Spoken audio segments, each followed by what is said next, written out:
see the meaning of art. What do you mean by art? So art ಅಂದ್ರೆ ಏನು, ಕಲೆ ಅಂದ್ರೆ ಏನು? ಸೊ ಇಲ್ಲಿ ಚಿತ್ರ ಕಾಣಿಸ್ತಾ ಇರ್ಬೋದು ನಿಮ್ಗೆ, ಒಂದು ಮಗುವಿನ ಚಿತ್ರ ಇದೆ. ಸೊ ಇಲ್ಲೊಂದು ಪೇಂಟಿಂಗ್ ಇದೆ, ಹೌದಾ?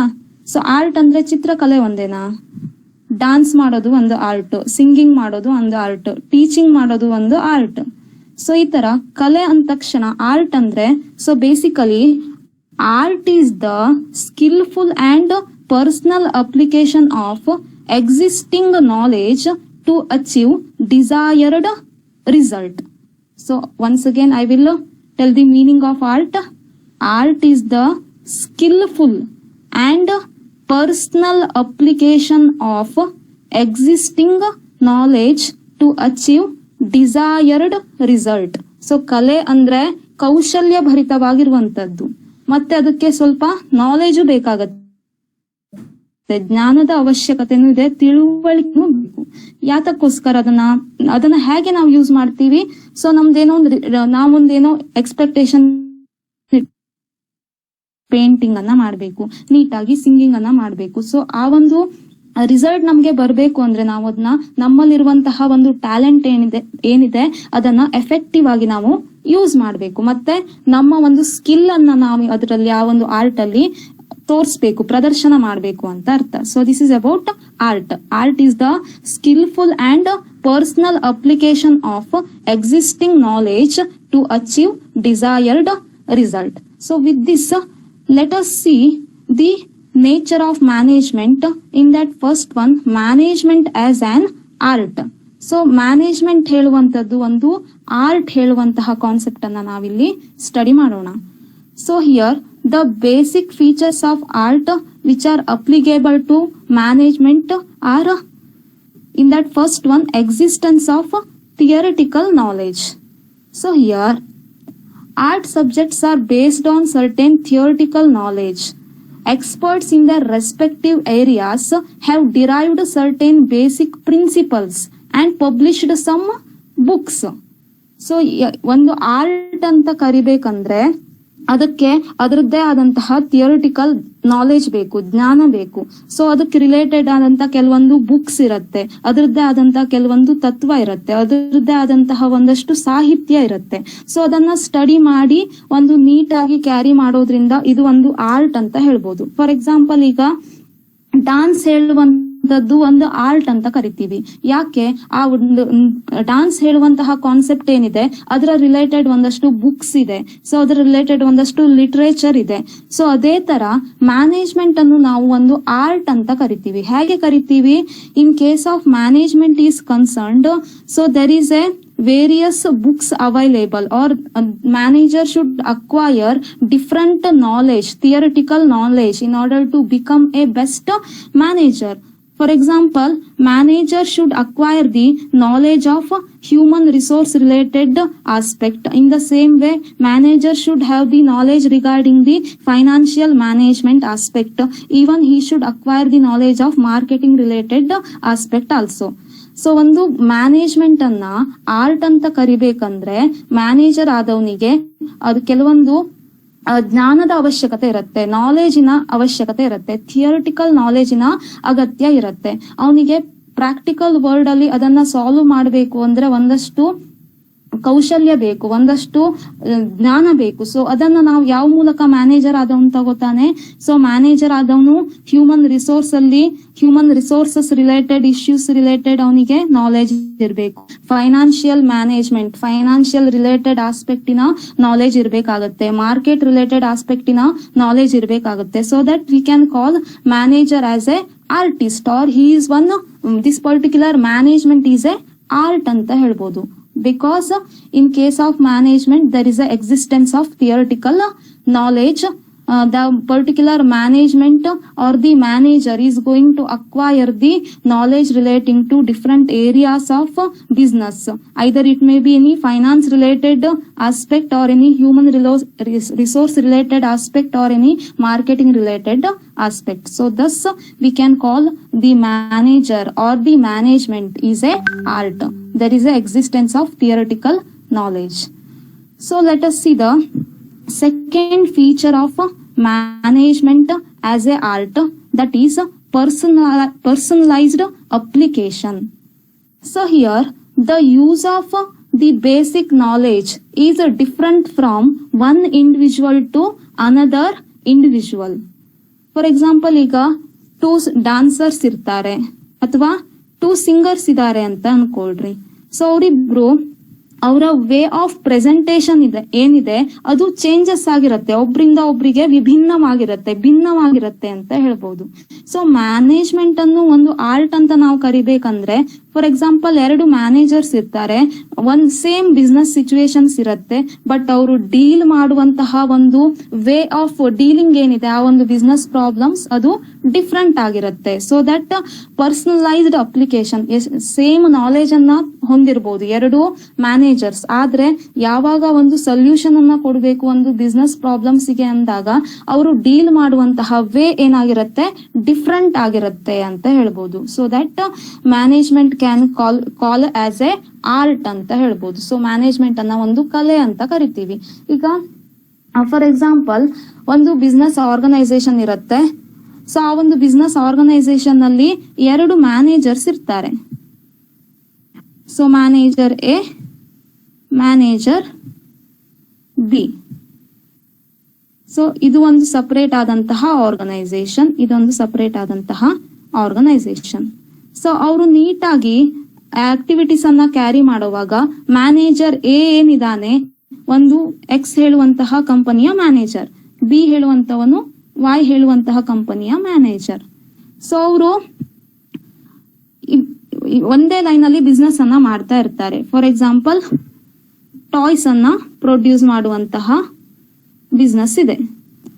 ಸೊ ಅಲ್ಲಿ ಈ 2 ಮ್ಯಾನೇಜರ್ಸ್, ಫಾರ್ ಎಕ್ಸಾಂಪಲ್ ಎ ಹೇಳುವಂತಹ ಮ್ಯಾನೇಜರಿನ ಕಂಪನಿಯ ಪ್ರಾಫಿಟ್ 1 ವರ್ಷಕ್ಕೆ ಒಂದು 50,000 ಆಗ್ಬಹುದು ಅಂತ ಇಟ್ಕೊಳ್ರಿ, ಇಮ್ಯಾಜಿನ್ ಮಾಡ್ಕೊಳ್ರಿ.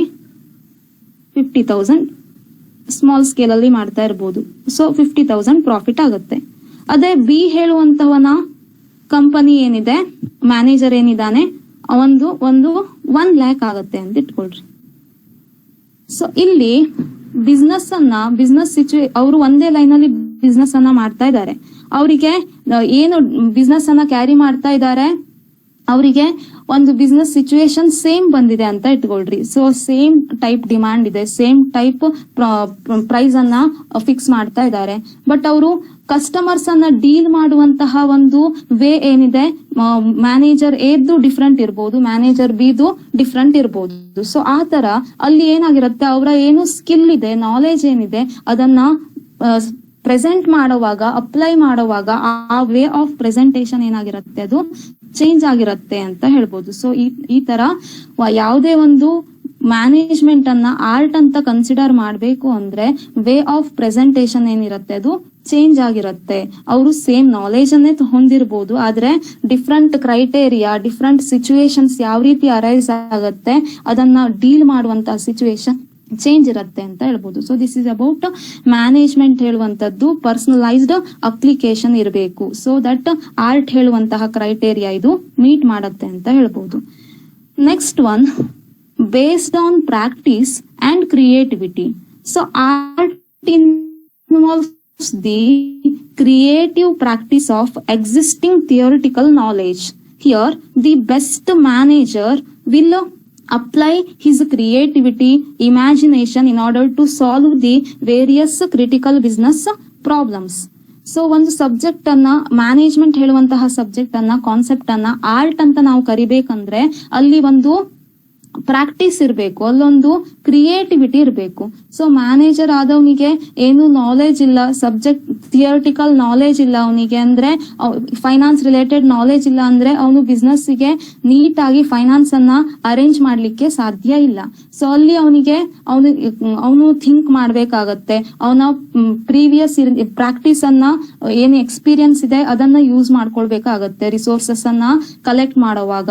ಸೊ ಅವನಿಗೆ ಏನಾದ್ರೂ ಒಂದು ಪ್ರಾಬ್ಲಮ್ಸ್ ಬರುತ್ತೆ, ಇರತ್ತೆ ಬಿಸ್ನೆಸ್ ಅನ್ನ ರನ್ ಮಾಡುವಾಗ. ಸೊ ಆ ಡೇ ಟು ಡೇ ಆಕ್ಟಿವಿಟೀಸ್ ಅನ್ನ ಮ್ಯಾನೇಜ್ ಮಾಡುವಾಗ ಏನಾದ್ರೂ ಹರ್ಡಲ್ಸ್ ಬರ್ಬೋದು, ಪ್ರಾಬ್ಲಮ್ಸ್ ಅನ್ನ ಬರ್ಬೋದು. ಸೊ ಅವನ ಎಕ್ಸ್ಪೀರಿಯನ್ಸ್ ಇಂದ, ಅವನ ಒಂದು ಇಮ್ಯಾಜಿನೇಷನ್, ಅವನ ಒಂದು ಕ್ರಿಯೇಟಿವಿಟಿಯನ್ನ ಯೂಸ್ ಮಾಡ್ಕೊಂಡು ಆ ಒಂದು ಪ್ರಾಬ್ಲಮ್ಸ್ ಗೆ ಸೊಲ್ಯೂಷನ್ಸ್ ಅನ್ನ ಕೊಡ್ತಾನೆ. So that we can call management is on art. So here in case of art is concerned, art is the skillful and personal application of existing knowledge to achieve desired result. So art is having the features of existence of theoretical knowledge, personalized application, and last one, it is based on the practice and creativity. So ಇಲ್ಲಿ ಒಂದು management ಹೇಳೋದು ಒಂದು ಕಲೆ ಅಂತ ನಾವು ಹೇಗೆ ಹೇಳ್ತೀವಿ ಅಥವಾ ಹೇಗೆ ಕರಿಬಹುದು ಅಂದ್ರೆ, ಒಂದು ಮ್ಯಾನೇಜ್ಮೆಂಟ್ ಹೇಳುವಂತದ್ದು ಅದಕ್ಕೆ ತನ್ನದೇ ಆದಂತ ಒಂದು ಥಿಯರಿಟಿಕಲ್ ನಾಲೆಜ್ ಅನ್ನೋದು ಬಿಲ್ಡ್ ಮಾಡಿರ್ಬೇಕು. ಮ್ಯಾನೇಜರ್ ಆದವನಿಗೆ ಥಿಯರಿಟಿಕಲ್ ನಾಲೆಜ್ ಇರಬೇಕು. ಯಾವ ರೀತಿಯಾಗಿ ಆರ್ಟಿಸ್ಟಿಗೆ ಫಾರ್ ಎಕ್ಸಾಂಪಲ್ ಈಗ ಯಾವ್ದಾದ್ರು ಒಂದು ಮ್ಯೂಸಿಕ್ ಅನ್ನ ಕಲಿತಾ ಇದ್ದಾರೆ, ಸಿಂಗರ್ ಇದ್ದಾರೆ ಅಂದ್ರೆ ಅವರಿಗೆ ಮ್ಯೂಸಿಕ್ಕಿನ ನಾಲೆಜ್ ಇರಬೇಕು, ಥಿಯರಿಟಿಕಲ್ ನಾಲೆಜ್ ಇರಬೇಕು. ಅದೇ ತರ ಮ್ಯಾನೇಜರ್ ಆದವನಿಗೆ ಒಂದಷ್ಟು ಥಿಯರಿಟಿಕಲ್ ಸಬ್ಜೆಕ್ಟಿನ ನಾಲೆಜ್ ಇರಬೇಕು. ಅದೇ ತರ ಪರ್ಸನಲೈಸ್ಡ್ ಅಪ್ಲಿಕೇಶನ್ ಅಂದ್ರೆ ಫಾರ್ ಎಕ್ಸಾಂಪಲ್ ಈಗ 2 ಸಿಂಗರ್ಸ್ ಅಂತ ತಗೊಂಡಾಗ ಆ 2 ಸಿಂಗರ್ಸ್ ಏನಿದ್ದಾರೆ ಆ ಒಂದು ಸಿಂಗರ್ಸಿನ ವೇ ಆಫ್ ಸಿಂಗಿಂಗ್ ಡಿಫ್ರೆಂಟ್ ಆಗಿರುತ್ತೆ. ಅದೇ ತರ ಮ್ಯಾನೇಜರ್ ಆದವನು ಏನ್ ಮಾಡಿರ್ತಾನೆ, ಬಿಸ್ನೆಸ್ ಸಿಚುವೇಶನ್ಸ್ ಯಾವುದೇ ತರ ಇರ್ಲಿ, ಸೊ ವೇ ಆಫ್ ಅದನ್ನ ಅಪ್ಲೈ ಮಾಡುವಂತಹ, ಅವನ ಒಂದು ನಾಲೆಜ್ ಅನ್ನ ಅಪ್ಲೈ ಮಾಡುವಂತಹ ರೀತಿ ಡಿಫ್ರೆಂಟ್ ಆಗಿರುತ್ತೆ. ಒಬ್ರಿಂದ ಒಬ್ರಿಗೆ ಅದು ಚೇಂಜಸ್ ಆಗ್ತಾ ಇರತ್ತೆ ಅಂತ ಹೇಳ್ಬೋದು. ಮತ್ತೆ ಮ್ಯಾನೇಜ್ಮೆಂಟ್ ಹೇಳುವಂತದ್ದು ಆರ್ಟ್ ಅಂತ ಕರಿಬೇಕಂದ್ರೆ ಪ್ರಾಕ್ಟೀಸ್ ಮತ್ತೆ ಕ್ರಿಯೇಟಿವಿಟಿಯ ಅಗತ್ಯ ಇರುತ್ತೆ. ಮ್ಯಾನೇಜರ್ ಆದವನು ಒಂದು ಬಿಸ್ನೆಸ್ ಸಿಚುವೇಶನ್ಸ್ ಅನ್ನ, ಪ್ರಾಬ್ಲಮ್ಸ್ ಅನ್ನ ಕ್ಲಿಯರ್ ಮಾಡಿ ಸಾಲ್ವ್ ಮಾಡ್ಬೇಕು ಅಂದ್ರೆ ಸೊ ಅವನು ಕ್ರಿಯೇಟಿವಿಟಿಯನ್ನ ಯೂಸ್ ಮಾಡ್ಬೇಕಾಗತ್ತೆ, ಅವನ ಇಮ್ಯಾಜಿನೇಷನ್ ಅನ್ನ ಯೂಸ್ ಮಾಡ್ಬೇಕು. ಅವನು ಫ್ಯೂಚರ್ ಅನ್ನ ಪ್ರೆಡಿಕ್ಟ್ ಮಾಡೋ ರೀತಿಯಲ್ಲಿ ಇರಬೇಕು. Future is highly uncertain, we can't predict our future. So that the best manager will apply his creativity, imagination in order to solve the various business problems. So thus we can call the management as an art. So ಇದು ಅರ್ಥ ಆಯ್ತಾ, management ಹೇಳುವಂತದ್ದು ಒಂದು ಕಲೆ ಅಂತ. So with this let us discuss the next one, management as a science. So before moving to the concept of management as a science, let us see the meaning of science. So anyone, can you tell me what is the meaning of science? Science ಅಂದ್ರೆ ಏನು?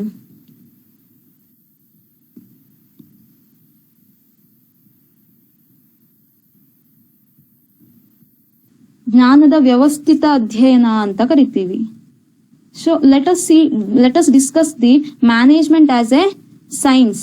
So here management can said to be an inexact science, not exact science.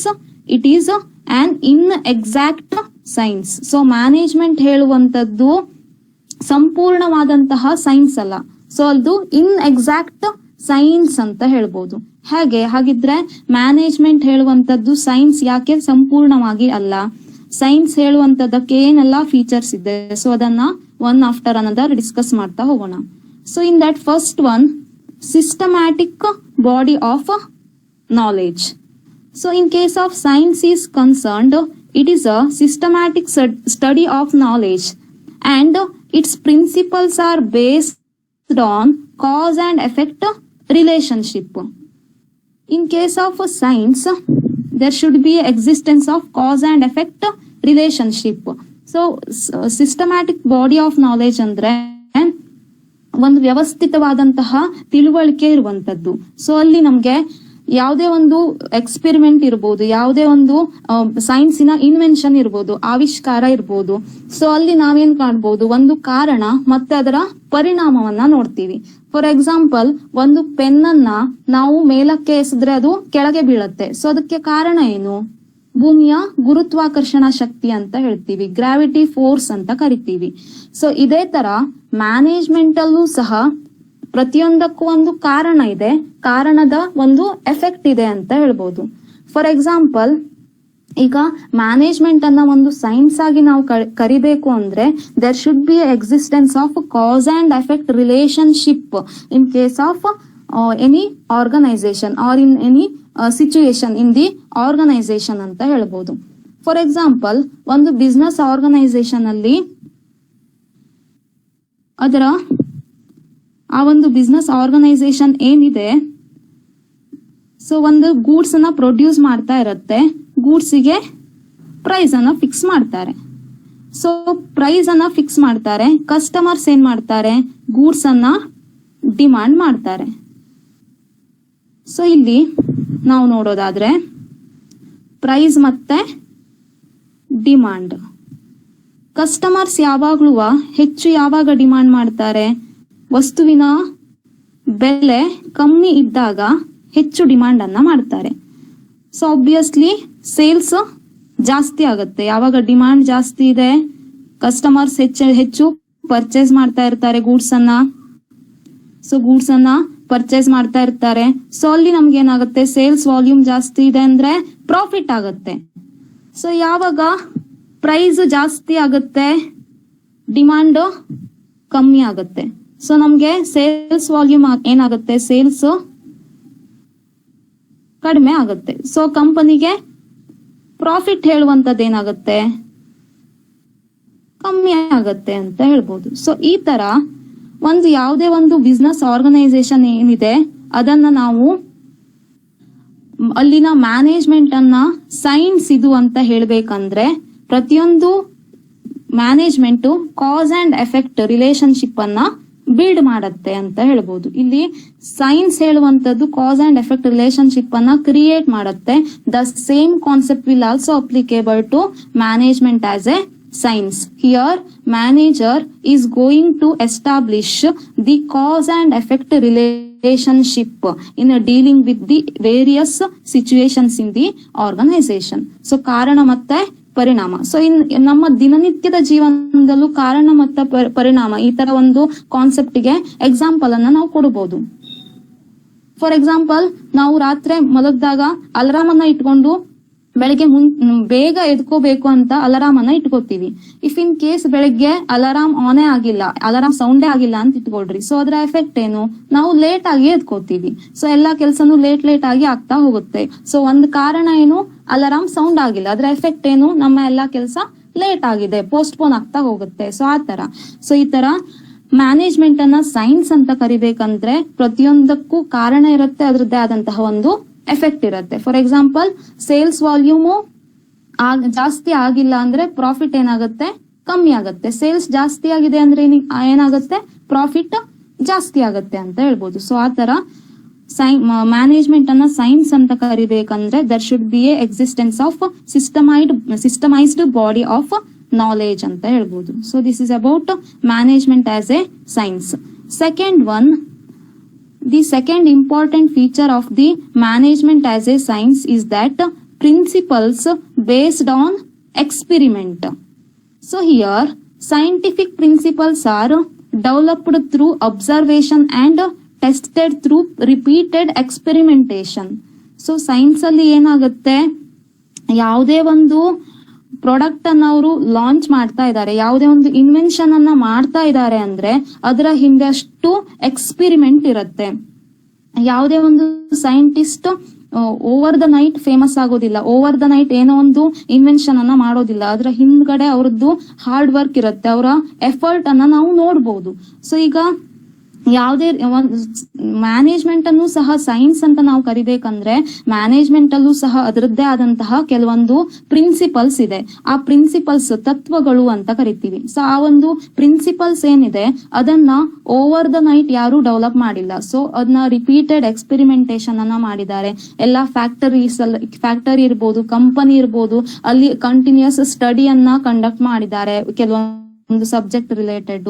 So ಆ ರೀತಿಯಾಗಿ ಕೆಲವೊಂದು subject ಅನ್ನ ಆಳವಾಗಿ study ಮಾಡಿ ಒಂದಷ್ಟು principles ಅನ್ನ ಡೆವಲಪ್ ಮಾಡಿದ್ದಾರೆ. ಅದನ್ನ ಪ್ರಿನ್ಸಿಪಲ್ಸ್ ಆಫ್ ಮ್ಯಾನೇಜ್ಮೆಂಟ್ ಅಂತ ಕರಿತೀವಿ. ಸೊ ಇದರ ರಿಲೇಟೆಡ್ ನಾವು ಸೆಕೆಂಡ್ ಚಾಪ್ಟರ್ ಅಲ್ಲಿ ಇನ್ ಡೀಟೇಲ್ ಆಗಿ ಸ್ಟಡಿ ಮಾಡ್ತಾ ಹೋಗ್ತೀವಿ. ಸೊ ಈ ತರ ಸೈನ್ಸ್ ಹೇಳುವಂತದ್ದು ಯಾವ ರೀತಿಯಾಗಿ ಕಂಟಿನ್ಯೂಸ್ ಅಬ್ಸರ್ವೇಷನ್ ಮತ್ತೆ ಕಂಟಿನ್ಯೂಸ್ ಎಕ್ಸ್ಪೆರಿಮೆಂಟೇಶನ್ ಅನ್ನ ಮಾಡೋದ್ರ ಮೂಲಕ ಒಂದು ಇನ್ವೆನ್ಷನ್ ಅನ್ನ ಮಾಡುತ್ತೆ, ಒಂದು ಹೊಸ ಹೊಸ ಆವಿಷ್ಕಾರವನ್ನ ಮಾಡುತ್ತೆ. ಅದೇ ತರ ಮ್ಯಾನೇಜ್ಮೆಂಟ್ ಹೇಳುವಂತಹ ಕಾನ್ಸೆಪ್ಟು ಸಹ ಏನ್ ಮಾಡುತ್ತೆ, ಡಿಫ್ರೆಂಟ್ ಪ್ರಿನ್ಸಿಪಲ್ಸ್ ಅನ್ನ ಡೆವಲಪ್ ಮಾಡುತ್ತೆ. ಆ ಪ್ರಿನ್ಸಿಪಲ್ಸ್ ಅನ್ನ ಅದು ಅಡಾಪ್ಟ್ ಮಾಡ್ಕೊಳತ್ತೆ ಅಂತ ಹೇಳ್ಬೋದು. ಈಗ FW ಟೇಲರ್ ಮತ್ತೆ ಹೆನ್ರಿ ಫೆಯೋಲ್ ಅಂತ ಎರಡು ಏನು ಫೇಮಸ್ ಪ್ರಿನ್ಸಿಪಲ್ಸ್ ಅನ್ನ ಡೆವಲಪ್ ಮಾಡಿದಂತಹ ಪರ್ಸನ್ಸ್ ಇದ್ದಾರೆ. So father of scientific principles ಏನಿದೆ ನಾವು FW ಟೇಲರ್ ಅಂತ ಕರಿತೀವಿ. ಹೆನ್ರಿ ಫೆಯೋಲ್ ಅಂತ ಇದ್ದಾರೆ, ಅವರನ್ನ ಫಾದರ್ ಆಫ್ ಜನರಲ್ ಮ್ಯಾನೇಜ್ಮೆಂಟ್ ಅಂತ ಕರಿತೀವಿ. ಸೊ ಅವ್ರು ಏನ್ ಮಾಡಿದ್ದಾರೆ, ಓವರ್ ದ ಪೀರಿಯಡ್ ಕೆಲವೊಂದು ಆರ್ಗನೈಸೇಷನ್ ಅಲ್ಲಿ ಸ್ಟಡಿ ಮಾಡಿ ಕಂಟಿನ್ಯೂಸ್ ಆಗಿ ಅಬ್ಸರ್ವ್ ಮಾಡಿ ಒಂದಷ್ಟು ಪ್ರಿನ್ಸಿಪಲ್ಸ್ ಅನ್ನ ಅವರು ಡೆವಲಪ್ ಮಾಡಿದ್ದಾರೆ ಅಂತ ಹೇಳ್ಬೋದು. ಸೊ ಈ ತರ ನಾವು ಏನು this particular scientific principles are developed through observation then tested through repeated experimentation. In the same way the principles of management have evolved over a period of time and based on the repeated experimentation and observed in the different types of organization. So this is about management as a science. This second feature. Let us see the last one, that is universal validity. So this feature of a science is not applicable to management. Universal validity andre science ಇಂದ ವಿಜ್ಞಾನ ಕ್ಷೇತ್ರದಲ್ಲಿ ಏನೇನು revolution ಆಗಿದೆ, ಏನೇನು ಆವಿಷ್ಕಾರವನ್ನ ಮಾಡಿದ್ದಾರೆ ಅದನ್ನ ನಾವು ಇಂದಿಗೂ ಸತ್ಯ ಅವೆಲ್ಲವೂ ಸಹ, ಮತ್ತೆ ನಾವು ಅದನ್ನ ಇಂದಿಗೂ ಸಹ ಎಕ್ಸೆಪ್ಟ್ ಮಾಡಿದೀವಿ, ಅದನ್ನ ಯಾವ್ದನ್ನು ಅಪೋಸ್ ಮಾಡಿಲ್ಲ. ಈಗ ಫಾರ್ ಎಕ್ಸಾಂಪಲ್ ಗುರುತ್ವಾಕರ್ಷಣ ಶಕ್ತಿ ಏನಿದೆ, ನಾವು ಯಾವುದೇ ಒಂದು ವಸ್ತುವನ್ನ ಮೇಲೆ ಎಸೆದಾಗ ಅದು ಕೆಳಗೆ ಬೀಳುತ್ತೆ. ಈ ಒಂದು ಕಾನ್ಸೆಪ್ಟ್ ಯೂನಿವರ್ಸಲ್ ವ್ಯಾಲಿಡಿಟಿ. ಯಾವಾಗ ಈ ಒಂದು ಕಾನ್ಸೆಪ್ಟ್ ಅನ್ನ ಫೈಂಡ್ ಔಟ್ ಮಾಡಿದ್ರೋ, ಕಂಡು ಹಿಡಿದ್ರೋ, ಅಂದಿನಿಂದ ಇಂದಿನವರೆಗೂ ನಾವು ಅದನ್ನ ಎಕ್ಸೆಪ್ಟ್ ಮಾಡ್ತಾ ಇದ್ದೀವಿ. ಆದ್ರೆ ಪ್ರಿನ್ಸಿಪಲ್ಸ್ ಆಫ್ ಮ್ಯಾನೇಜ್ಮೆಂಟ್ ಏನಿದೆ, so it is not universally acceptable concept. We can modify this particular principles based on our requirement. ನಮ್ಗೆ ಹೇಗ್ ಬೇಕು ಹಾಗೆ ಚೇಂಜ್ ಅನ್ನ ಮಾಡ್ಕೊಳ್ಬಹುದು, ಪ್ರಿನ್ಸಿಪಲ್ಸ್ ಅನ್ನ ಮಾಡಿಫೈ ಮಾಡ್ಕೊಳ್ಬಹುದು. ಈಗ for example division of work ಅಂತ ಒಂದು ಪ್ರಿನ್ಸಿಪಲ್ಸ್ ಇದೆ, ಅಂದ್ರೆ ವರ್ಕ್ ಅನ್ನ ಸ್ಮಾಲ್ ಯೂನಿಟ್ ಆಗಿ ಡಿವೈಡ್ ಮಾಡುವಂತದ್ದು.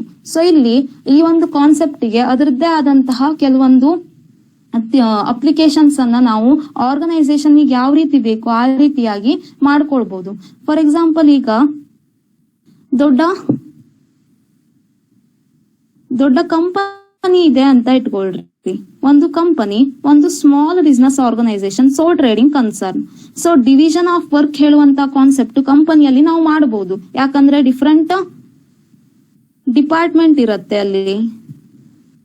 ಸೊ ಡಿಫ್ರೆಂಟ್ ಡಿಪಾರ್ಟ್ಮೆಂಟ್ ಅಲ್ಲಿ ಕೆಲಸವನ್ನ ನಿರ್ವಹಿಸ್ತಾ ಹೋಗ್ತಾರೆ. HR ಡಿಪಾರ್ಟ್ಮೆಂಟ್ ಇರ್ಬೋದು, ಮಾರ್ಕೆಟಿಂಗ್ ಡಿಪಾರ್ಟ್ಮೆಂಟ್ ಇರ್ಬೋದು, ರಿಸರ್ಚ್ ಅಂಡ್ ಡೆವಲಪ್ಮೆಂಟ್ ಡಿಪಾರ್ಟ್ಮೆಂಟ್ ಇರ್ಬೋದು. ಸೊ ಆ ಒಂದು ಕಂಪನಿಯಲ್ಲಿ ಏನು ಡಿಪಾರ್ಟ್ಮೆಂಟ್ ಇದೆ, ಡಿವಿಷನ್ ಅನ್ನ ಮಾಡ್ಕೊಂಡು ಅವರು ಕೆಲಸವನ್ನ ಮಾಡ್ತಾ ಹೋಗ್ತಾರೆ.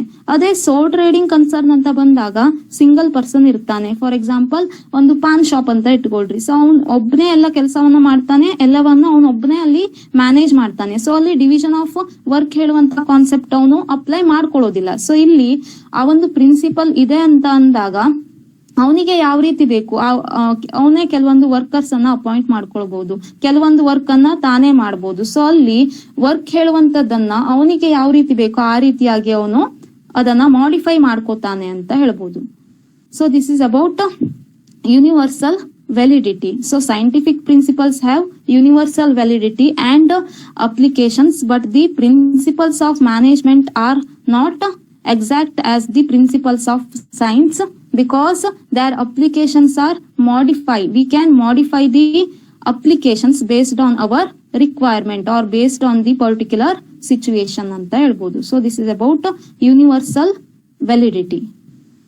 ಸೊ ನಾವು ಮ್ಯಾನೇಜ್ಮೆಂಟ್ ಅನ್ನ ಒಂದು ಸೈನ್ಸ್ ಅಂತ ಕರಿಬೇಕು ಅಂದ್ರೆ, ಸೊ ಮ್ಯಾನೇಜ್ ಮೇನ್ ಆಗಿ ಅದರದ್ದೇ ಆದಂತಹ ಸಿಸ್ಟಮೈಸ್ಡ್ ಬಾಡಿ ಆಫ್ ನಾಲೆಜ್ ಇರಬೇಕು. ಸೊ ಮ್ಯಾನೇಜ್ಮೆಂಟ್ ಅಲ್ಲಿ ಪ್ರಿನ್ಸಿಪಲ್ಸ್ ಹೇಳುವಂತದ್ದು ಎಕ್ಸ್ಪೆರಿಮೆಂಟೇಶನ್ ಥ್ರೂ ಮಾಡಿದಂತದ್ದು, ಅಂದ್ರೆ ಮ್ಯಾನೇಜ್ಮೆಂಟ್ ಅಲ್ಲಿ ಏನ್ ಪ್ರಿನ್ಸಿಪಲ್ಸ್ ಇದೆ ಅದನ್ನ ಓವರ್ ದ ಇಯರ್ ಎಕ್ಸ್ಪೆರಿಮೆಂಟ್ ಅನ್ನ ಮಾಡಿ, ಅಬ್ಸರ್ವೇಷನ್ ಅನ್ನ ಮಾಡಿದಂತದ್ದು ಅಂತ ಹೇಳ್ಬೋದು.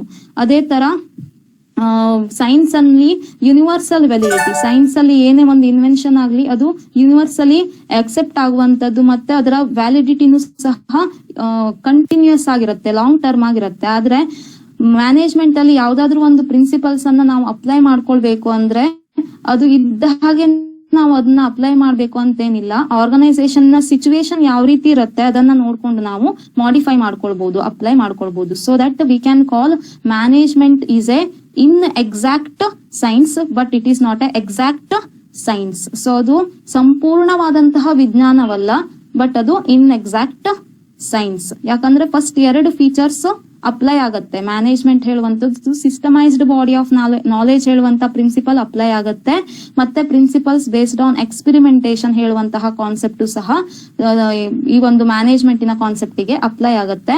ಯೂನಿವರ್ಸಲ್ ವ್ಯಾಲಿಡಿಟಿ ಹೇಳುವಂತಹ ಕಾನ್ಸೆಪ್ಟ್ ಮ್ಯಾನೇಜ್ಮೆಂಟ್ ಗೆ ಅಪ್ಲೈ ಆಗೋದಿಲ್ಲ, ಯಾಕಂದ್ರೆ ಪ್ರಿನ್ಸಿಪಲ್ಸ್ ಅನ್ನ ನಾವು ಮಾಡಿಫೈ ಮಾಡಬಹುದು, ಚೇಂಜ್ ಅನ್ನ ಮಾಡಬಹುದು. So that we can call management is A in exact science. So with this, let us discuss the next concept, that is management as both an art and as a science. So management ಹೇಳುವಂತದ್ದು ಒಂದು ಕಲೆಯೂ ಹೌದು ಮತ್ತೆ ಅದು ಒಂದು ವಿಜ್ಞಾನವೂ ಹೌದು ಹೇಳುವಂತಹ ಒಂದು concept ಅನ್ನ combined ಆಗಿ ಸ್ಟಡಿ ಮಾಡೋಣ.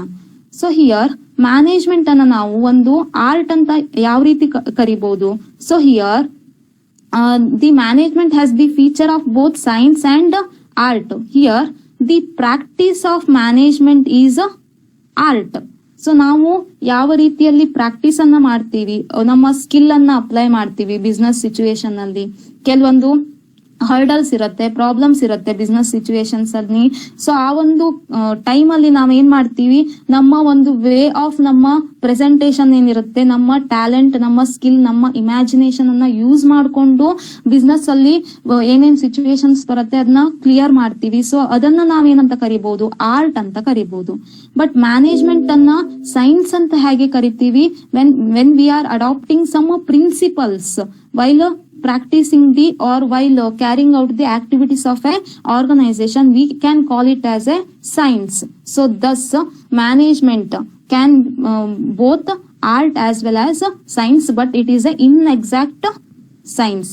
So if you have any doubt, you can ask the questions.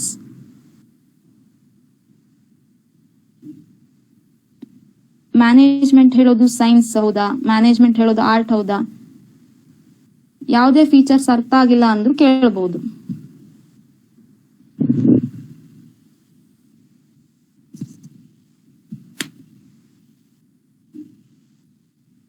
ಯಾವ್ದಾದ್ರು ಫೀಚರ್ಸ್ ಎಕ್ಸ್ಪ್ಲೈನ್ ಮಾಡ್ಬೇಕಾ?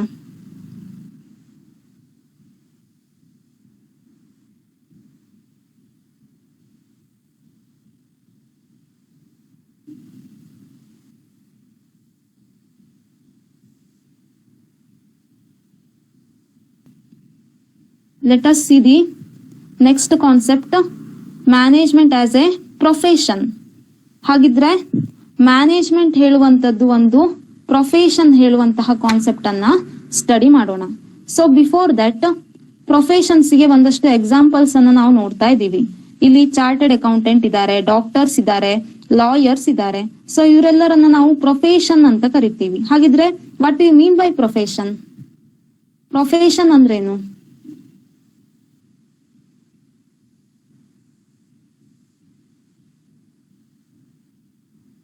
ಎನಿವನ್ ಮಾಡ್ಬೇಕು? ಆ ಎಕ್ಸಾಮ್ಸ್ ಅನ್ನ ಕಂಡಕ್ಟ್ ಮಾಡ್ಲಿಕ್ಕೆ ICAI ಅಂತ ಇದೆ, ಹೌದಾ? ಸೊ ICAI ಅಂತ ಇನ್ಸ್ಟಿಟ್ಯೂಷನ್ ಇದೆ. ಸೊ ಅದು ಚಾರ್ಟರ್ಡ್ ಅಕೌಂಟೆಂಟ್ ಆಗ್ಬೇಕು ಅಂದ್ರೆ ಈ ಒಂದು ಇನ್ಸ್ಟಿಟ್ಯೂಷನ್ ಅಂಡರ್ ಏನೇನ್ ಎಕ್ಸಾಮ್ಸ್ ಅನ್ನ ಕಂಡಕ್ಟ್ ಮಾಡ್ತಾರೆ ಅದನ್ನ ಕ್ಲಿಯರ್ ಮಾಡ್ಬೇಕು, ಆರ್ಟಿಕಲ್ಶಿಪ್ ಅನ್ನ ಮಾಡ್ಬೇಕಾಗತ್ತೆ, ಅವ್ರದೇ ಆದಂತಹ ಒಂದು code of conduct, rules regulations ಇರುತ್ತೆ, ಅದೆಲ್ಲವನ್ನ ಫಾಲೋ ಮಾಡ್ಬೇಕಾಗತ್ತೆ.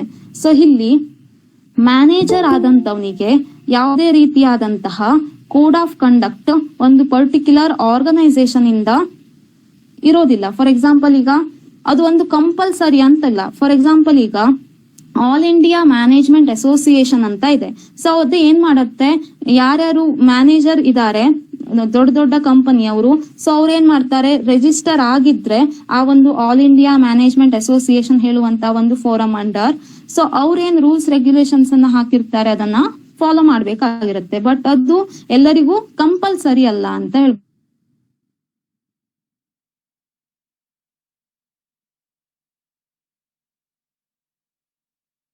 One next feature of the management as a profession, that is ethical code of conduct. So for a profession there should be a ethical code of conduct, and if there is a association for a particular profession, they are going to give the directions for the behavior of its members. So ಈಗ ಯಾವುದೇ ಒಂದು for example doctor ಅಂತ ಇಟ್ಕೊಳ್ರಿ. So MBBS ಅನ್ನ qualify MBBS ಡಿಗ್ರಿಯನ್ನ ತಗೊಂಡಿರ್ತಾರೆ. ಅವರಿಗೆ ಅವ್ರದ್ದೇ ಆದಂತಹ ಒಂದು concerned association ಇರುತ್ತೆ, ಬೋರ್ಡ್ ಇರುತ್ತೆ. ಸೊ ಅವ್ರ ಏನ್ ಮಾಡ್ತಾರೆ, ಡಾಕ್ಟರ್ ಆದವನು ಯಾವ ರೀತಿಯಾಗಿ ಬಿಹೇವ್ ಮಾಡ್ಬೇಕು, ಡಾಕ್ಟರ್ ಆದವನ ಕರ್ತವ್ಯ ಏನು, ಎಲ್ಲವನ್ನ ಕೋಡ್ ಆಫ್ ಕಂಡಕ್ಟ್, ಅವನು ಯಾವ ರೀತಿಯಾಗಿ ಅವನ ಬಿಹೇವಿಯರ್ ಬೇಕು ಎಲ್ಲವನ್ನ ಮಾನಿಟರ್ ಮಾಡ್ಲಿಕ್ಕೆ, ಕಂಟ್ರೋಲ್ ಮಾಡ್ಲಿಕ್ಕೆ ಆ ರೀತಿಯಾದಂತಹ ಒಂದು ರೂಲ್ಸ್ ಅಂಡ್ ರೆಗ್ಯುಲೇಷನ್ಸ್ ಅನ್ನ ಆ ಒಂದು ಪರ್ಟಿಕ್ಯುಲರ್ ಅಸೋಸಿಯೇಷನ್ ಇಂಪ್ಲಿಮೆಂಟ್ ಮಾಡಿರುತ್ತೆ. ಸೊ ಅದೇ ತರ ಮ್ಯಾನೇಜರ್ ಆದವನು ಅವನಿಗೆ ಅವನದೇ ಆದಂತಹ ಒಂದಷ್ಟು ಕೋಡ್ ಆಫ್ ಕಂಡಕ್ಟ್ ಇರುತ್ತೆ. ಯಾರು ಆಲ್ ಇಂಡಿಯಾ ಮ್ಯಾನೇಜ್ಮೆಂಟ್ ಅಸೋಸಿಯೇಷನ್ ಗೆ ಲಿಂಕ್ ಇರ್ತಾರೆ, ಸಂಬಂಧಪಟ್ಟವ್ರು ಇರ್ತಾರೆ, ಅಲ್ಲಿ ರಿಜಿಸ್ಟರ್ ಆಗಿರ್ತಾರೆ. ಸೊ ಅವ್ರೇನ್ ಮಾಡ್ತಾರೆ, ಆ ಒಂದು ರೂಲ್ಸ್ ಅಂಡ್ ಆಬ್ಲಿಗೇಷನ್ಸ್ ಅನ್ನ ಫಾಲೋ ಮಾಡಬೇಕು.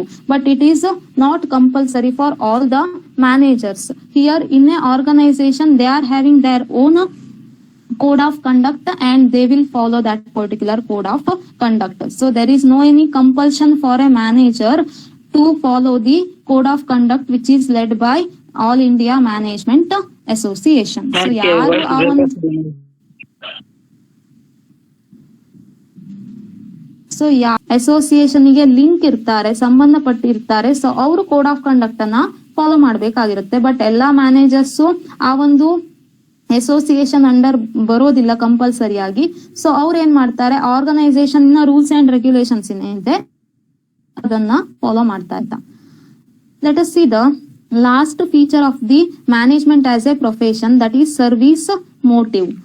So here the basic motive of a profession is serve the client interest. So here they are going to provide the services to the client.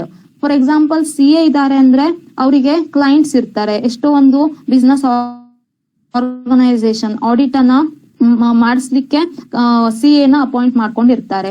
So ಅಲ್ಲಿ CA ಉದ್ದೇಶ ಏನಾಗಿರುತ್ತೆ, chartered accounting ನ ಉದ್ದೇಶ ಏನಾಗಿರುತ್ತೆ, ತನ್ನ client ಗೆ service ಅನ್ನ ಕೊಡುವಂತದ್ದು, ಅದಕ್ಕೆ ವಾಪಸ್ ಸರ್ವಿಸ್ ಫೀಸ್ ಅನ್ನ ಕಲೆಕ್ಟ್ ಮಾಡ್ತಾನೆ. ಅದೇ ತರ ಡಾಕ್ಟರ್ ಇರ್ಬೋದು.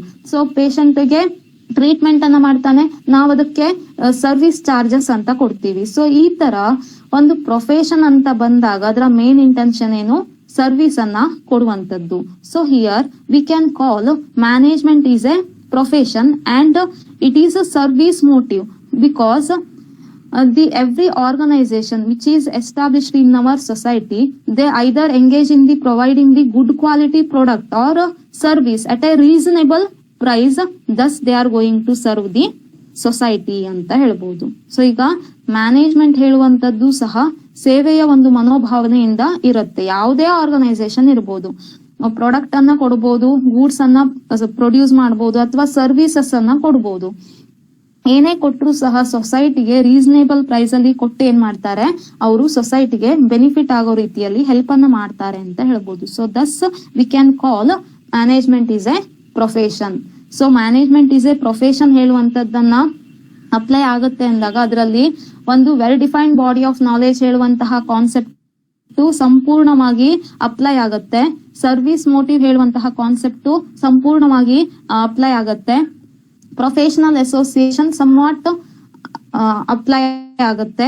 ಎಥಿಕಲ್ ಕೋಡ್ ಆಫ್ ಕಂಡಕ್ಟ್ ಸಹ ಪಾರ್ಷಿಯಲಿ ಅಪ್ಲೈ ಆಗುತ್ತೆ. ರಿಸ್ಟ್ರಿಕ್ಟೆಡ್ ಎಂಟ್ರಿ ಸಹ ಪಾರ್ಷಿಯಲಿ ಅಪ್ಲೈ ಆಗುತ್ತೆ. ಬಟ್ ಆದ್ರೆ ಇಲ್ಲಿ ನಾವು ಪ್ಯೂರ್ ಆಗಿ ಮ್ಯಾನೇಜ್ಮೆಂಟ್ ಅನ್ನ ಒಂದು ಪ್ರೊಫೆಷನ್ ಅಂತ ಕರಿಬೇಕಂದ್ರೆ well defined body of knowledge, service motive correct ಆಗಿ ಅದಕ್ಕೆ ಅಪ್ಲೈ ಆಗುವಂತದ್ದು ಅಂತ ಹೇಳ್ಬೋದು. So if you have any doubts you can ask. Management as a profession, management ಹೇಳೋದು ಒಂದು ವೃತ್ತಿ ಅಂತ ಅರ್ಥ ಆಯ್ತು. ಯಾವ್ದಾದ್ರು ಪಾಯಿಂಟ್ಸ್ ಅರ್ಥ ಆಗಿಲ್ಲ ಅಂದ್ರೆ ಮತ್ತೆ ಎಕ್ಸ್ಪ್ಲೇನ್ ಮಾಡ್ತೆ. Ma'am, ethical code of conduct. Ethical code of conduct. Okay. So ethical code of conduct here indicates all professions are bound by a code of conduct which guides the behavior of members. ಅಂದ್ರೆ for example doctors ಏನಿರ್ತಾರೆ, lawyers ಇರ್ಬೋದು. Lawyers ಹೇಳುವಂತವ್ರು LLB ಅನ್ನ ಮುಗಿಸಿ ಇರ್ಬೇಕು. So ಅವ್ರದ್ದು ಒಂದಷ್ಟು practice ಇರುತ್ತೆ. Bar council of India ಅಂತ ಇದೆ. ಸೊ ಒಂದು ಅಸೋಸಿಯೇಷನ್ ಅದೇನ್ ಮಾಡುತ್ತೆ, ಲಾಯರ್ಸ್ ಆಗಿರುವಂತವ್ರು ಯಾವ ರೀತಿ ಬಿಹೇವ್ ಮಾಡ್ಬೇಕು, ಯಾವ ರೀತಿಯಾಗಿ ಅವರ ಕೋಡ್ ಆಫ್ ಕಂಡಕ್ಟ್, ಅವ್ರು ಯಾವ ರೀತಿಯಾಗಿ ಅವರ ಕ್ಲೈಂಟ್ ಜೊತೆ ರಿಲೇಶನ್ಶಿಪ್ ಅನ್ನ ಇಟ್ಕೋಬೇಕು, ಅವರ ಒಂದು ಡಿಫ್ರೆಂಟ್ ಸಿಚುವೇಶನ್ ಅನ್ನ ಡೀಲ್ ಮಾಡ್ತಾ ಇರ್ತಾರೆ. ಸೊ ಅವರ ವೇ ಆಫ್ ಪ್ರೆಸೆಂಟೇಶನ್ ಯಾವ ರೀತಿ ಇರಬೇಕು, ಎಲ್ಲವನ್ನ ಆ ಒಂದು ಲಾಯರ್ ಹೇಳುವಂತವನು ಯಾವ ರೀತಿಯಾಗಿ ಕ್ಲೈಂಟ್ ಜೊತೆ ಬಿಹೇವ್ ಮಾಡಬೇಕು, ಹೇಳುವಂತಹ ಕಾನ್ಸೆಪ್ಟ್ ಏನಿದೆ ಅಥವಾ ಸಂಪೂರ್ಣವಾಗಿ ಲಾಯರ್ ಹೇಳುವಂತವನ ಬಿಹೇವಿಯರ್ ಯಾವ ರೀತಿ ಇರಬೇಕು, ಅದನ್ನ ರೆಗ್ಯುಲೇಟ್ ಮಾಡ್ಲಿಕ್ಕೆ ಒಂದಷ್ಟು ಕೋಡ್ ಆಫ್ ಕಂಡಕ್ಟ್, ನೀತಿ ಸಂಹಿತೆ ಅಂತ ಹೇಳ್ಬೋದು ಅಥವಾ ರೂಲ್ಸ್ ಅಂಡ್ ರೆಗ್ಯುಲೇಷನ್ಸ್ ಅಂತ ಹೇಳ್ಬೋದು, ಅದನ್ನ ಕನ್ಸರ್ನ್ಡ್ ಅಸೋಸಿಯೇಷನ್ ಕೊಡುತ್ತೆ ಆ ಒಂದು ಪ್ರೊಫೆಷನ್ ಗೆ, ಲಾಯರ್ ಹೇಳುವಂತಹ ಪ್ರೊಫೆಷನ್ ಗೆ. ಅದೇ ತರ CA ಹೇಳುವಂತಹ ಪ್ರೊಫೆಷನ್ ಗೆ ICAI, institute of chartered accountants of India ಹೇಳುವಂತಹ ಒಂದು ಬೋರ್ಡ್ ಏನಿದೆ ಅದು ರೆಗ್ಯುಲೇಟ್ ಮಾಡುತ್ತೆ, ಕೋಡ್ ಆಫ್ ಕಂಡಕ್ಟ್ ಅನ್ನ ಜಾರಿ ಮಾಡ್ತಾ ಇರುತ್ತೆ. ಸೊ ಅದನ್ನ ಫಾಲೋ ಮಾಡ್ಬೇಕು ಅಂತ ಯಾರು ಪ್ರೊಫೆಷನ್ ಅಲ್ಲಿ ಇರುವಂತವ್ರು. ಆದ್ರೆ ಮ್ಯಾನೇಜ್ಮೆಂಟ್ ಹೇಳುವಂತದನ್ನ ಪ್ರೊಫೆಷನ್ ಅಂತ ಕನ್ಸಿಡರ್ ಮಾಡಿದಾಗ ಅದಕ್ಕೂ ಸಹ ಎಥಿಕಲ್ ಕೋಡ್ ಆಫ್ ಕಂಡಕ್ಟ್ ಇರುತ್ತೆ. ಸೊ ಅದನ್ನ ಯಾರು ಫಾಲೋ ಮಾಡ್ಬೇಕು, ಆಲ್ ಇಂಡಿಯಾ ಮ್ಯಾನೇಜ್ಮೆಂಟ್ ಅಸೋಸಿಯೇಷನ್ ಹೇಳುವಂತ ಒಂದು ಬೋರ್ಡ್ ಇದೆ. ಅದರ ಅಂಡರ್ ರಿಜಿಸ್ಟರ್ ಇರುವಂತಹ ಯಾವ ಒಂದು ಕಂಪನಿ ಇರುತ್ತೆ, ಯಾವ ಒಂದು ಆರ್ಗನೈಸೇಷನ್ ಇರುತ್ತೆ, ಅಲ್ಲಿರುವಂತಹ ಮ್ಯಾನೇಜರ್ಸ್ ಏನಿದ್ದಾರೆ ಅವರು ಆ ಒಂದು ಕೋಡ್ ಆಫ್ ಕಂಡಕ್ಟ್, ಆ ಒಂದು ರೂಲ್ಸ್ ಅಂಡ್ ರೆಗ್ಯುಲೇಷನ್ಸ್, ಆ ಒಂದು ಅಸೋಸಿಯೇಷನ್ ಏನ್ ಗೈಡ್ಲೈನ್ಸ್ ಅನ್ನ ಜಾರಿಗೆ ತಂದಿರತ್ತೆ ಅದನ್ನ ಫಾಲೋ ಮಾಡ್ಬೇಕು ಅಂತ. ಅರ್ಥ ಆಯ್ತಾ? ಸೊ ಯಾರು ಅದಕ್ಕೆ ಲಿಂಕ್ ಇರೋದಿಲ್ಲ ಅವ್ರು ಅದನ್ನ ಫಾಲೋ ಮಾಡ್ಬೇಕಂತ ಏನಿಲ್ಲ. ಯಾಕಂದ್ರೆ ಅವ್ರದೇ ಆರ್ಗನೈಸೇಷನ್ ಅಲ್ಲಿ ಅವ್ರದೇ ರೂಲ್ಸ್ ಅಂಡ್ ರೆಗ್ಯುಲೇಷನ್ಸ್ ಇರುತ್ತೆ, ಅವ್ರದೇ ಒಂದು ಮ್ಯಾನೇಜ್ಮೆಂಟ್ ಟೀಮ್ ಇರುತ್ತೆ, ಅವ್ರು ಒಂದಷ್ಟು ರೂಲ್ಸ್ ಅನ್ನ ಹೇಳಿರ್ತಾರೆ, ಕೋಡ್ ಆಫ್ ಕಂಡಕ್ಟ್ ಇರುತ್ತೆ, ಅದನ್ನ ಫಾಲೋ ಮಾಡಿದ್ರೆ ಆಯ್ತು ಅಂತ. ಅರ್ಥ ಆಯ್ತಾ? Ethical code of conduct.